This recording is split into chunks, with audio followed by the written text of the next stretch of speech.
Hello everybody, welcome back to our 3-set info channel. In today's video, I'll show you how to edit onboard profile names on your Logitech PRO Racing Wheel.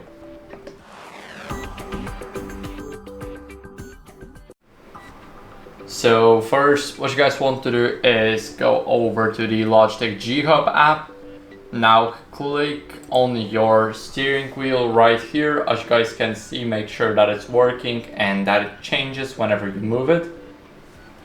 Now we need to click on the onboard profile right here and click on edit profile names. So here, let's say I want to change the profile one.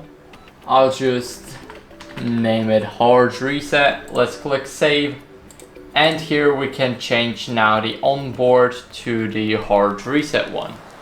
So basically, if you don't know what an onboard profile is, basically you guys can change a lot of different settings. So let's say I want the strength to be at 11 and the dampener at 100 and the operating angle at 260. As you guys can see now, this is the max I can go, and it's very hard because of the strength. Now we can change it to hard reset and it will basically be so easy that I can do it with one finger. So that's basically it. I hope this video helped you, and if it did, then leave a like, sub and a comment, and I'll see you in the next one.